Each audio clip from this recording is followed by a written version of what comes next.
My dear sisters, strength in Islam is not loud, aggressive, or hardened by pain. True strength is quiet, rooted, and unshakable because it comes from Allah alone. Many women today are exhausted not because they are weak, but because they are trying to carry life without anchoring themselves to the one who created them. You were not created to survive on self-love alone. You were created to thrive through tawakkul, sabr, and deep connection with Allah. If you feel tired, broken, or lost, this is not a sign that you are failing. This is a sign that Allah is inviting you to rebuild yourself correctly. Today, we are not talking about becoming strong in the eyes of people. We are talking about becoming strong through Allah, so that no storm, no rejection, no delay, and no hardship can break you again. 1. Strength begins when you stop relying on people and start relying on Allah. My dear sister, one of the deepest reasons many women feel emotionally exhausted, anxious, or constantly disappointed is because their hearts are leaning on people for safety, reassurance, love, and stability that only Allah can truly give. From a young age we are taught, sometimes without realizing it, to look to others for our sense of worth and security. We expect family to always understand us, friends to never change, spouses to fill every emotional gap, and society to validate our sacrifices. But human beings were never created to carry that kind of weight. They are limited, imperfect, and constantly changing, just like us. When you place your emotional safety in people, your heart becomes vulnerable to every shift in their behavior. A kind word makes you feel whole, while a cold response makes you feel broken. Someone staying makes you feel secure, while someone leaving makes you feel abandoned. Over time, this creates a fragile heart that is always on edge, always afraid of loss, rejection, or disappointment. This is not weakness of character, it is a misplaced dependence. You are asking human beings to play the role that belongs to Allah alone. Allah, in His wisdom and mercy, teaches us tawakkul, complete reliance on Him. Tawakkul does not mean you stop loving people or trusting them at all. It means your heart understands its foundation. You love people, but you do not anchor your peace to them. You appreciate them, but you do not depend on them for your sense of worth. You try your best in relationships, but you accept that outcomes are in Allah's hands. When your heart learns this balance, it becomes steady instead of fragile. When you begin to rely on Allah, something powerful happens inside you. You stop breaking every time someone disappoints you because you are never relying on them to hold you together. You stop collapsing when plans fail because you trust that Allah's plan is better, even when you do not understand it yet. You stop chasing reassurance from people because you already feel seen, known, and valued by your Creator. Your heart becomes calmer because it is attached to the one who never changes, never leaves, and never betrays. Allah does not promise you a life without loss, but He promises that He will never abandon you. He may delay, He may test, He may redirect, but He never withholds out of cruelty. Every delay carries wisdom. Every closed door carries protection. When you truly internalize this, your reactions to life change. You still feel pain, but it does not destroy you. You still feel sadness, but it does not empty you. You grieve, but you do not lose hope. A woman who relies on Allah walks through life with a quiet strength and calm dignity. She is not desperate for approval, not terrified of being alone, and not shattered by rejection. Even if the entire world misunderstands her, she knows Allah understands her intentions. Even if people walk away, she knows Allah remains closer to her than her own heartbeat. This certainty does not make her cold or distant. It makes her grounded, emotionally secure, and spiritually strong. This is the kind of strength that cannot be shaken by people, circumstances, or time, because it is built on Allah, and Allah is always enough. 2. A strong woman knows her worth is defined by Allah, not society. My dear sister, one of the most silent yet destructive pressures placed on women today is the constant demand to prove their worth to the world.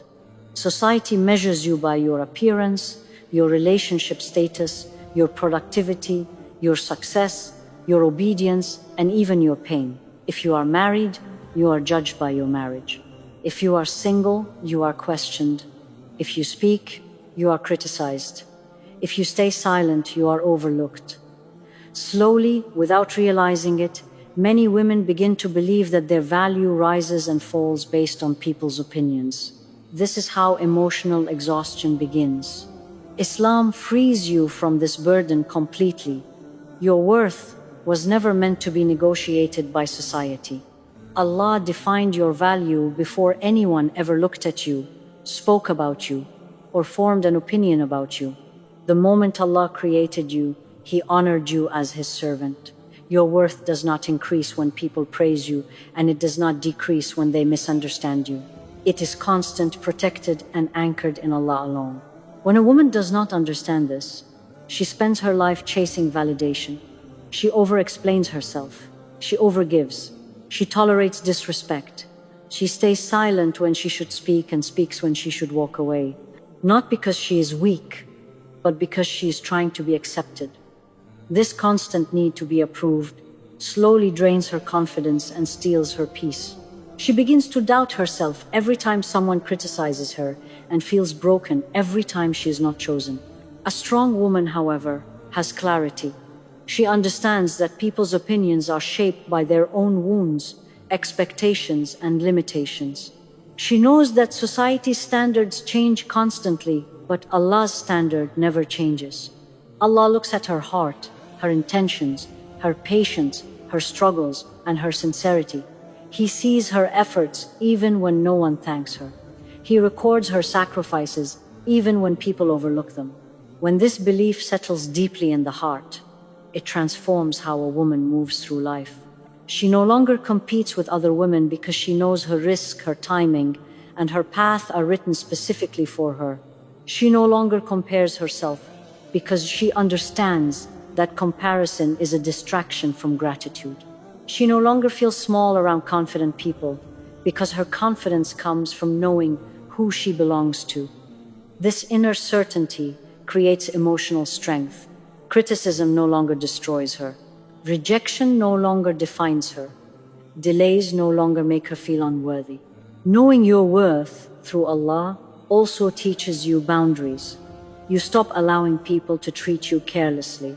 You stop begging for love, attention, or respect.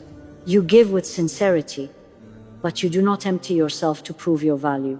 You walk away from environments that harm your faith or dignity, not out of pride, but out of self-respect rooted in Islam. This is not arrogance.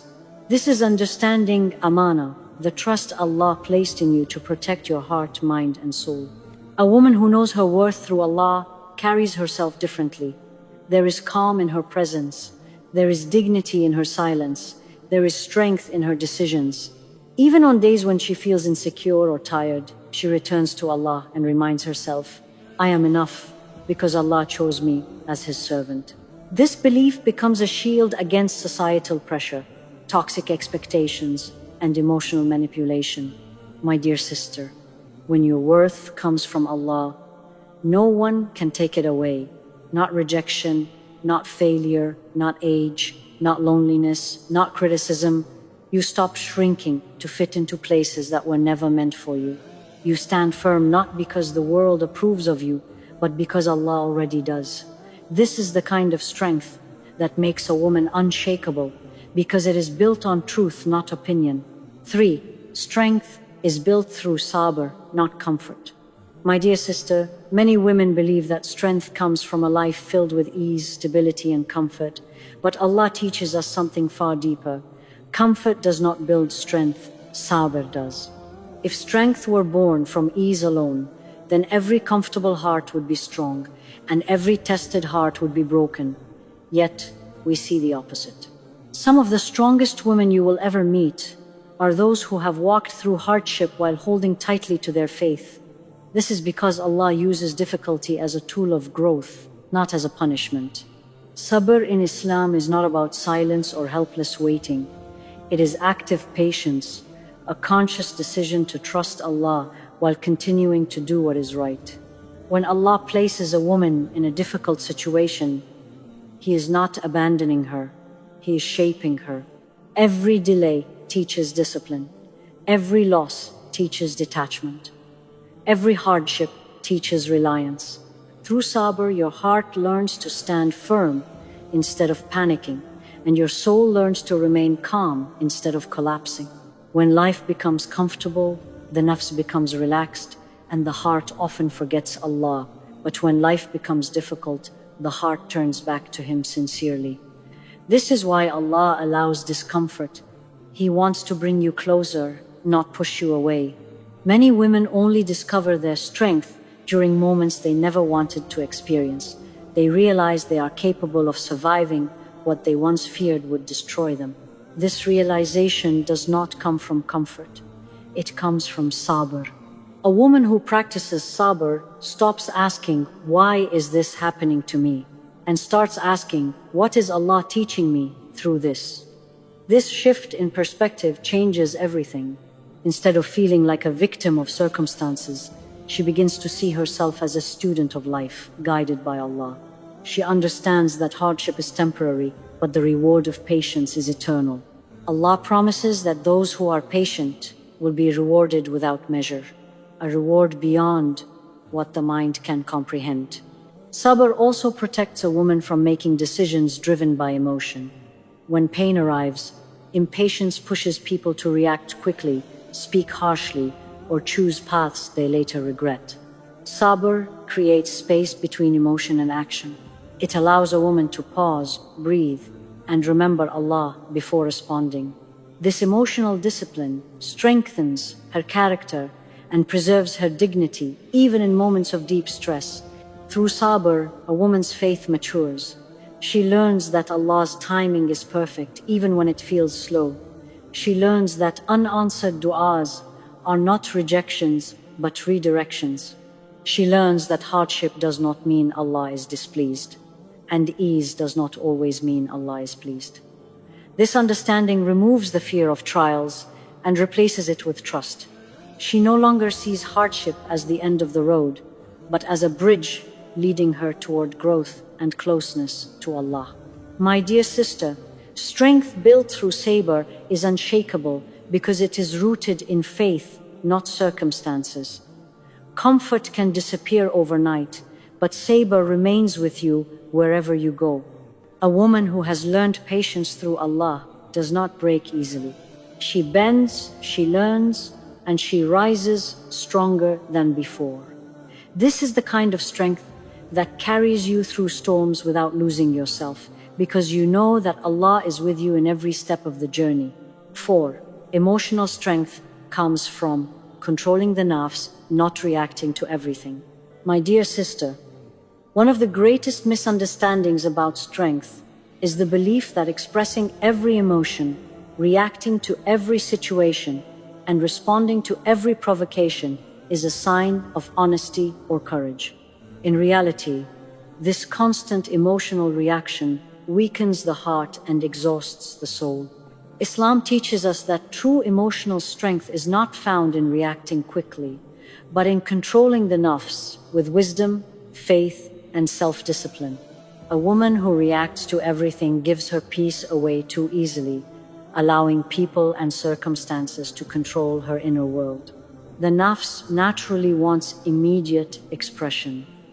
It wants to defend itself, prove itself, explain itself, and be seen as right. When someone hurts you, the nafs wants to respond instantly. When someone disrespects you, it wants to retaliate. When someone misunderstands you, it wants to argue. But Allah teaches us that not every battle deserves your energy, and not every moment requires your voice. Emotional control is not suppression, it is selection. You choose what deserves your attention and what does not. A woman who has not learned to control her nafs often lives in emotional exhaustion. Her mood rises and falls based on how people treat her. A kind word lifts her, a harsh comment breaks her, and a small disagreement ruins her entire day. This constant emotional fluctuation creates inner chaos. It makes her anxious, reactive, and restless. Islam offers a different path. It teaches calmness, restraint, and inner authority. When you control your nafs, you stop being a prisoner of your emotions and become a guardian of your peace. The Prophet ﷺ taught us that the strongest person is not the one who defeats others physically, but the one who controls themselves when angry. This teaching is especially powerful for women because emotions are often used against them. Society labels emotional discipline as weakness, but Islam defines it as strength. When you pause instead of reacting, you are not losing. You are protecting your dignity. When you remain silent instead of arguing, you are not defeated. You are choosing peace over ego. Controlling the nafs does not mean you accept dhulm or tolerate abuse. Islam never asks a woman to remain silent in the face of oppression. There is a difference between responding with wisdom and reacting with emotion. A strong woman knows when to speak firmly and when to walk away quietly. She knows when silence is worship and when speaking up is necessary. This discernment comes from a heart connected to Allah, not from impulse or anger. As you learn to control your nafs, your emotional reactions begin to change.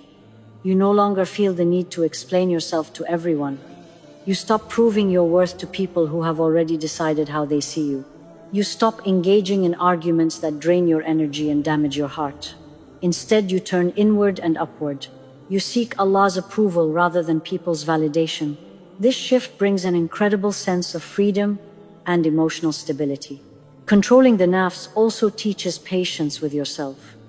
You stop judging yourself harshly for feeling emotions and instead learn how to process them in a healthy, halal way. You cry in dua instead of lashing out. You seek counsel instead of exploding. You reflect instead of reacting. Over time, this practice builds emotional resilience. Situations that once triggered you no longer hold the same power. Words that once wounded you deeply now pass without shaking your core. My dear sister, a woman who controls her nafs walks through life with quiet authority. She is not loud, but she is strong. She is not reactive, but she is deeply aware. She does not allow her emotions to control her decisions, and she does not allow people to steal her peace. Her strength comes from Allah. Her discipline comes from faith, and her calmness becomes her protection. This is the kind of emotional strength that keeps a woman steady in chaos and dignified in difficulty, because she has learned that her power lies not in reacting, but in mastering herself for the sake of Allah. 5.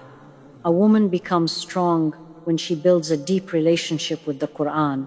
My dear sister, many women search for strength in motivational words, self-help advice, and constant reminders from people, yet their hearts still feel heavy and unsettled. This is because true strength is not sustained by temporary inspiration. It is sustained by divine guidance. The Quran was not revealed only to be recited with the tongue, but to be absorbed by the heart and lived through the soul. When a woman builds a real relationship with the Quran, she begins to see life differently, and that shift changes everything inside her. The Quran gives perspective in moments of pain. When you read the stories of the prophets and righteous women, you realize that struggle is not a sign of failure or Allah's anger. It is part of the human journey. You learn that even the most beloved servants of Allah were tested deeply, misunderstood, abandoned, and hurt. This realization removes the loneliness of hardship.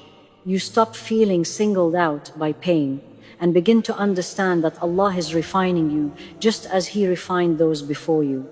A woman who regularly returns to the Quran develops emotional resilience. When anxiety rises, the Quran calms her heart. When sadness settles in, the Quran reminds her that ease follows hardship. When confusion overwhelms her, the Quran brings clarity and direction. These are not empty words. They are promises from Allah Himself. Over time, her heart learns where to go for comfort. Instead of seeking reassurance from people, she seeks peace from Allah's words. And that peace is deeper and longer lasting. Building a relationship with the Quran does not require perfection or deep scholarly knowledge. It begins with sincerity. It begins when a woman opens the Quran not to rush through pages, but to listen. She reads slowly, reflects deeply, and asks Allah to speak to her heart through His words. Even a few verses, when read with presence, can change the way she carries herself throughout the day. The Quran becomes her anchor, not just a ritual. As the Quran becomes part of her life, her reactions soften and her perspective matures. She becomes less reactive because the Quran teaches patience. She becomes less fearful because the Quran constantly reminds her that Allah is in control. She becomes less attached to the dunya because the Quran places the akhirah in clear focus. This does not make her disconnected from life. It makes her grounded. She lives fully, but she is no longer enslaved by temporary outcomes. The Quran also strengthens a woman's identity. In a world that constantly pressures her to become something else, the Quran reminds her who she already is. A servant of Allah, honored, guided, and protected. This clarity builds confidence without arrogance and humility without insecurity.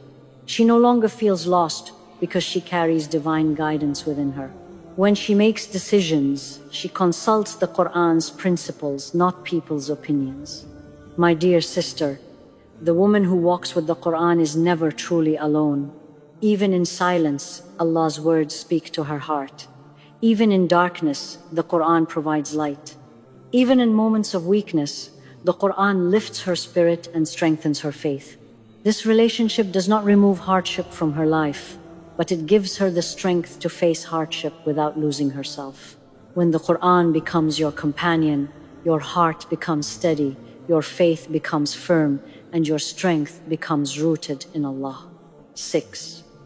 True strength is letting go when Allah asks you to let go. My dear sister, one of the most painful yet powerful forms of strength a woman can develop is the ability to let go when Allah is clearly asking her to release something from her life. Letting go is difficult because the heart becomes attached.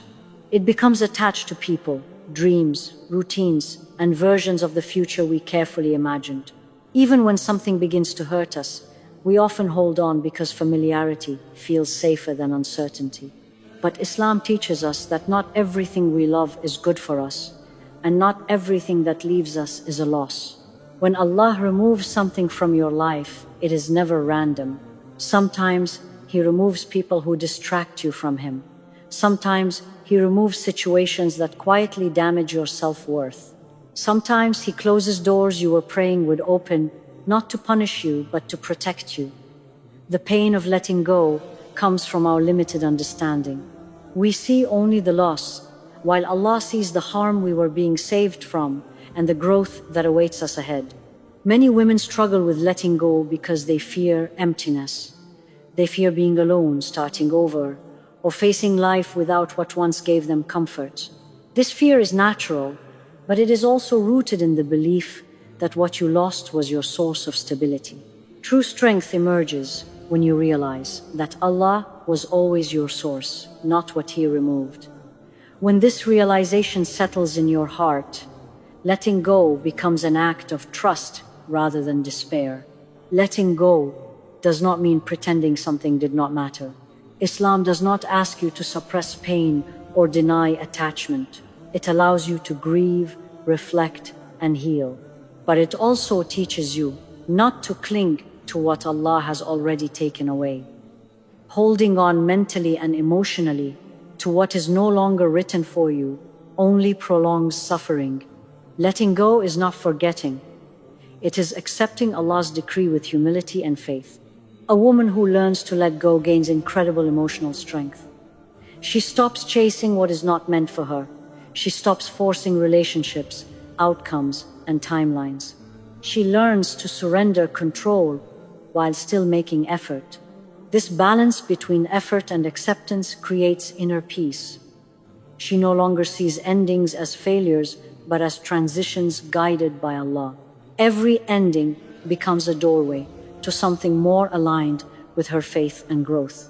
When you let go for the sake of Allah, He replaces what you lost in ways you could never imagine. Sometimes He replaces it with something better. Sometimes He replaces it with something lighter. Sometimes He replaces it with inner peace, which is more valuable than anything you are holding on to. Allah promises that whoever leaves something for His sake, He will replace it with something better. This promise is real, even if its fulfillment takes time.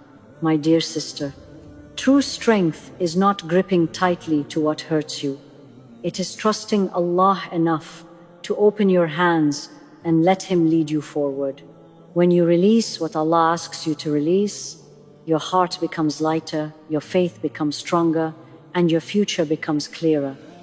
Letting go does not make you weak. It makes you free, and that freedom is a gift from Allah to those who trust Him completely. My dear sister, strength in Islam is not about becoming hard, guarded, or emotionally distant. It is about becoming deeply rooted in Allah, so that nothing in this world can shake your foundation. Every principle you have heard today points to one truth. When Allah becomes the center of your life, everything else finds its proper place. You stop relying on people to carry your heart. You stop allowing society to define your worth. You stop fearing hardship because you understand its purpose. You stop reacting emotionally because you have learned self-control. You stop feeling lost because the Quran becomes your guide. And you stop clinging to what hurts you because you trust Allah's wisdom more than your own attachment. Building a new you does not happen overnight. It is a quiet process, shaped through dua, patience, reflection, and sincere effort. Some days you will feel strong, and other days you will feel weak. But even on the days you feel weak, Allah is still strengthening you in ways you cannot yet see. Every tear you shed in dua is recorded. Every moment of restraint is rewarded. Every step you take toward Allah is met with mercy and closeness. My dear sister, you were not created to be broken by life. You were created to rise through faith. When your strength comes from Allah, rejection will not destroy you, loneliness will not empty you, and hardship will not define you. You will walk through this world with calm dignity, knowing that Allah is with you in every moment. Build a new you through Allah, and you will become the kind of woman who is not easily shaken, not easily lost, and never truly alone. May Allah make you among the women who are strong through Him, patient in trials, firm in faith, and honored in this world and the next.